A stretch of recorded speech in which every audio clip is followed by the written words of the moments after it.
kulanti wanaagsan daawadayaal ku soo dhawaada channelka Salma Vlog and Entertainment. haddii nagu cusub tahay subscribe oo qaybta gaduudan ku dhufo isla markaana furo meesha gambaleelka si aad noola socoto oo aan muuqaalada aan soo gelin doono ay kuugu soo hordhacaan insha Allah. dhacdooyinka inta badan dhaca waxa lagu tilmaamaa kuwa cibra qaadasho iyo waliba casharro dadka u noqda waase haddii lagaga faa'iideysanayo arrimahan. gabar ayaa hooyadeed waxa ay ka dalbatay in ay u sheegto sirta ay ku dili lahayd ninka ay wada joogeen. gabadha ayaa ahayd mid qurux badan oo xaas ah, waxa ay jeclaysatay in ay ka taqluusto ninkeeda oo ay markaas ka weyday sidii ay doonaysay.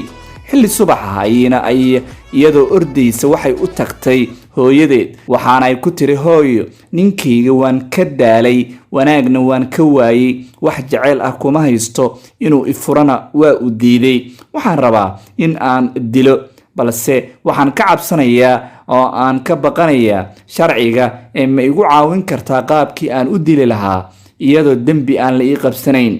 hooyadii ayaa waxay ugu jawaabtay gabadheedii, haa hooyo, waan kaa caawin karaa midaas, balse shaqo yar ayaa ku xiran ee ma samayn kartaa. gabadhii waxay ku jawaabtay, haa hooyo, diyaar ayaan u ahay inaan hawshaas qabto si aan ninkaas uga taqluuso ama aan u dilo.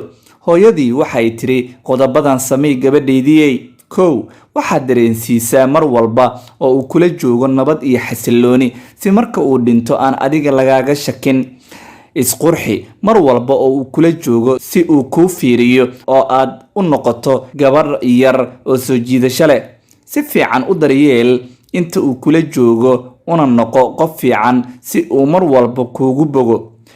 mar walba dulqaad iyo jacayl u muuji, maseerkana ka yarey, hadalkiisa dhegta u raarici oo si fiican u dhegeyso, aad u taxgeli una adeec oo warkiisa maqal.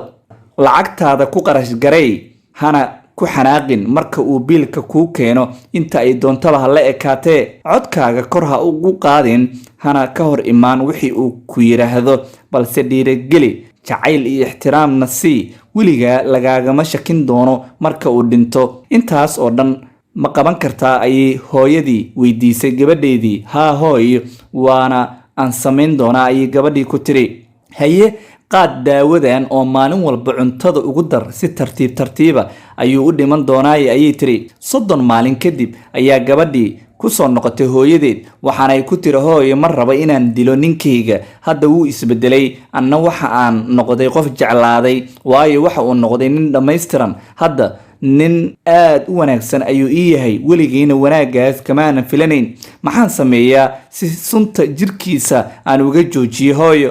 gabadhii ayaa hooyadeed waxa ay tiri iyadoo qoomameynaysay wayna ilmeynaysay gabadha, hooyo, hamrugoon, waxa aan siiyey ma ahayn sun, waxay ahayd daawo iska caadiya, ninkaagana ma dilayso. runtii adiga ayaa suntiisa ah taas oo dilaysa ninka aad wada joogtaan. mana aha inaad disho ee waa in aad dhaqankiisa dishaa. marka aad bilowday in aad jacayl iyo ixtiraam u muujiso ninkaaga ee aad sharaftay, markaas ayuu go'aansaday inuu isbedelo oo uu nin fiican kuu noqdo. xaqiiqdii raggu ma laha dhaqan ku lifaaqan, balse waxa ay sameeyaan waa jawaab celinta waxa ay iyagu ka arkaan haweeneyda ay wada joogaan. gudaana daawadeen intaasaynu kusoo gabagabaynayna muuqaaladaas oo aan maanta idinla wadaagaynay. waxaad ka daawanayseen channelka Salma Vlog and Entertainment.